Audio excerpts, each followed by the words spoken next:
গরম ভাতে ঝাল ঝাল এই রেসিপিটা যদি থাকে তাহলে অন্য কিছু খাওয়া ভুলে যাবে। হ্যালো এভরিওয়ান, আসসালামু আলাইকুম। সবাই কেমন আছেন? আরও একটি নতুন রেসিপিতে সবাইকে স্বাগত। আজকে ঝাল ঝাল একটা ভর্তা রেসিপি নিয়ে চলে আসলাম। আলু শাক তো অনেক রকমভাবে খেয়েছেন আপনারা। আজকের মতো করে আলু শাকের এই রেসিপিটা বানিয়ে খেয়ে দেখুন। সবাই কিন্তু আপনার এই রেসিপিটার জন্য পাগল হয়ে যাবে। এতটাই লোভনীয়, এতটাই মজার। আশা করছি রেসিপিটা পছন্দ হবে, ভালো লাগবে। ভালো লাগলে লাইক, কমেন্ট, শেয়ার করে চ্যানেলটিকে সাপোর্ট করবেন, পাশেই থাকবেন। এইরকমই নতুন নতুন রেসিপি দেখতে চাইলে আমার পেজটিকে সাবস্ক্রাইব, ফলো করে রেখে দিতে পারেন। এবং আর নতুন নতুন রেসিপি পেতে আমার পেজে চোখ রাখতে হবে সব সময়।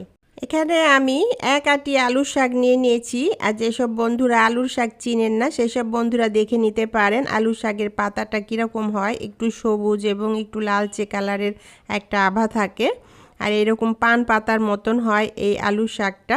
আলুর শাকের ডালগুলো নেওয়া যাবে না, শুধু পাতাগুলো নিতে হবে বেছে। তো আমি আলুর শাকের কচি কচি পাতাগুলো বেছে নিয়েছি। আর মরা, হলুদ এবং একটু বুড়ো পাতাগুলোকে ফেলে দিতে হবে। তো কচি কচি পাতাগুলো আমি বেছে নিয়েছি। আর এই শাকটা পরিষ্কার করে 3-4 বার ভালো করে ধুয়ে নিয়েছি। আর এটাকে আমি একদম এরকম কুচি কুচি করে কেটে নিয়েছি। দেখতেই পাচ্ছেন আমি কিভাবে কেটেছি। এখন রেসিপিটা করে নিব। চুলায় একটা প্যান বসিয়ে দিলাম, আর এখানে পরিমাণ মতো তেল দিয়ে দিলাম। তেলটা একটু বেশি করে দিতে হবে, তাহলে রেসিপিটা খুবই মজার হবে। আর এখানে আমি 1 বাটি পেঁয়াজ কুচি দিলাম। আর এখানে 3টা বড় সাইজের রসুনের কোষগুলোর খোসা ছাড়িয়ে নিয়েছি, সেটা এখানে দিয়ে দিলাম। আর কয়টা শুকনা মরিচ দিয়ে দিলাম, আর কয়টা কাঁচা মরিচ দিয়ে দিলাম আস্ত। দিয়ে নেড়েচেড়ে এটাকে ভেজে নিব। আর পেঁয়াজটা একটু বেশি করেই দিতে হবে, তাহলে পরে রেসিপিটা খুবই মজার হবে।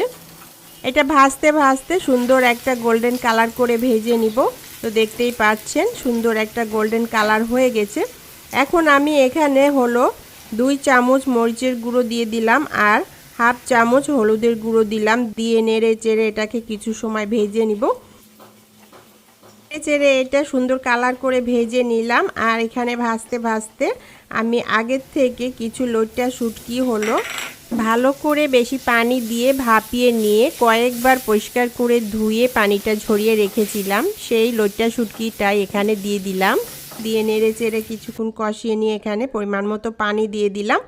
শুটকিটাকে এই মশলার সাথে রান্না করে নিতে হবে।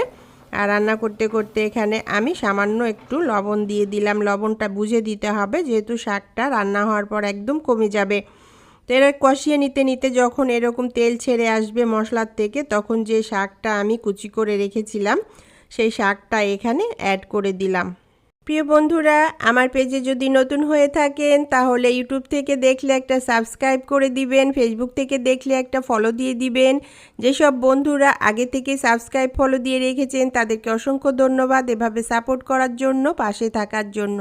এরকমই নতুন নতুন রেসিপি দেখতে আমার পেজে চোখ রাখুন সব সময়। শেষে বলবো please please like, comment, share করে চ্যানেলটিকে সাপোর্ট করুন। নেড়ে চেড়ে মশলার সাথে মিশিয়ে নিতে হবে। আর মিশিয়ে নিয়ে তারপর এটাকে ঢাকনা দিয়ে ঢেকে কিছু সময় রান্না করে নিব, শাকটা একটু সফট নরম হওয়া পর্যন্ত। কিছুক্ষণ পর ফিরে আসলাম, দেখতেই পাচ্ছেন শাকটা একদম নরম হয়ে গেছে এবং কমে গেছে। এখন এটাকে নেড়ে চেড়ে রান্না করতে হবে। আর এটাকে একটু ভাজা ভাজা করে নিতে হবে। তো আবার আমি এটা নেড়ে চেড়ে দিয়ে ঢাকনা দিয়ে কিছুক্ষণ রান্না করে নিলাম। কিছুক্ষণ পর ফিরে এসে আপনাদের দেখাচ্ছি। দেখুন মাশাআল্লাহ, এই শাকটা খুব ভালো মতো সিদ্ধ হয়ে গেছে, শুটকিটাও ভালো মতো সিদ্ধ হয়ে রান্না হয়ে গেছে। আর যে রসুনগুলো ছিল আস্তে আস্তে, সেগুলো খুব ভালো মতো সিদ্ধ হয়ে গেছে। এখন এটাকে নেড়ে চেড়ে একটু তেলে ভেসে উঠলেই, ভাজা ভাজা হয়ে গেলে নামিয়ে নিতে হবে। তবে এটা বেশি ভাজা যাবে না, তাহলে পরে খেতে ভালো লাগবে না। একটু সফট নরম জুইসি জুইসি থাকলে খেতে খুবই ভালো হবে। তো বন্ধুরা, এটা হয়ে গেল, রেডি হয়ে গেল। এখন আমি এটা চুলার থেকে নামিয়ে নিয়ে আজকে দুপুরে গরম গরম ভাতের সাথে পরিবেশন করব। তো বন্ধুরা দেখুন কতটা লোভনীয় হয়েছে, মজার হয়েছে। মাশাআল্লাহ, এটা দেখতেই শুধু সুন্দর না, এটা যখন খাবেন তখন কিন্তু আপনার মন প্রাণ ছুঁয়ে যাবে। আর এটা বানাতে বানাতেই কিন্তু আপনার জিহ্বায় পানি চলে আসবে এটা দিয়ে ভাত খাওয়ার জন্য। তো বন্ধুরা, আমি তো নিজেই রান্না করি নিজেই খাই, তো আমি তো আর লোভ সামলাতে পারলাম না। আমি হলো এখন এই মজার লোভনীয় ঝাল ঝাল ভর্তার রেসিপিটা দিয়ে ভাত খাবো।